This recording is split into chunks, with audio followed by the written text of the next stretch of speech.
Hello everyone, my name is Brianna Olant. This is my social pillar presentation and I'm going to be talking about resource security.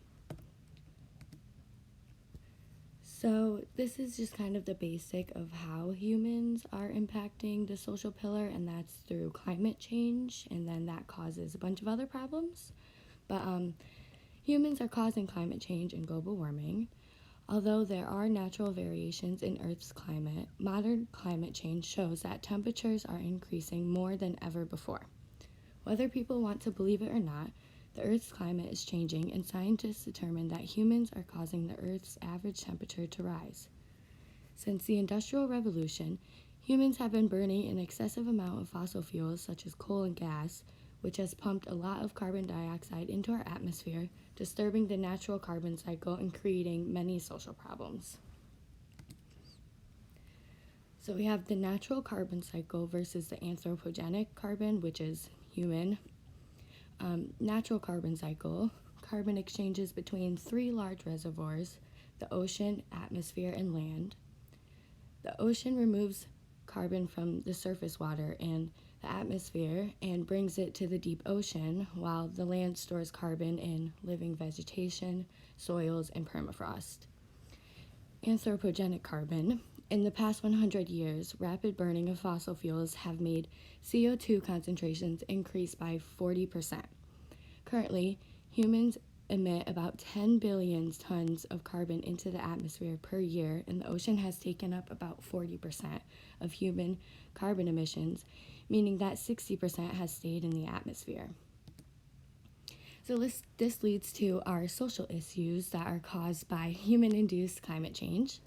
So socially, humans emit carbon with their engagement in commerce, which is 6%, transportation, which is 28%, and the land that they live on, which is 5%. The massive amount of carbon emissions from humans has caused the Earth's surface temperature to rise, which causes an abundance of problems. Melting of glaciers and ice caps means that our stored fresh water is melting. Disrupting in unusual weather patterns causes unpredictable food and water availability. Not everyone is equipped to handle rising temperatures and changing climates.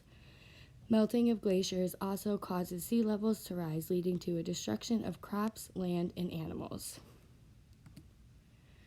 So, one of the huge social problems is water shortages, increased water stress due to climate change and overconsumption, human activities such as water overuse, and the melting of glaciers and ice caps have come together to create the water crisis that exists today. Dry and changing climates have created water shortages in many parts of the world, and this is projected to worsen in the coming years. Glaciers store snow, which is fresh water, and release that water during dry summers and periods of drought. Global warming has been causing these glaciers to melt even when it is not needed, wasting our fresh water. Water is intimately tied to other resources and social issues such as food supply.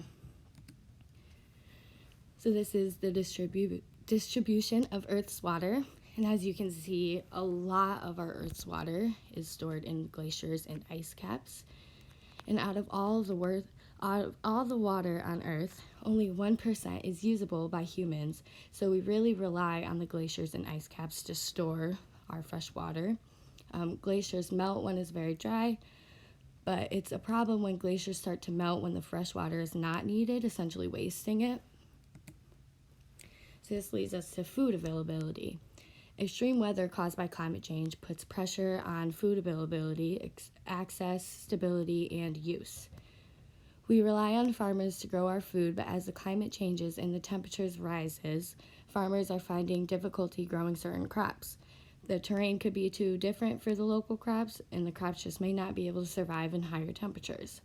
If farmers are not able to grow their food on the land that they've always grown on, they would have to find different land and spend money to move, and this is how food insecurities are created.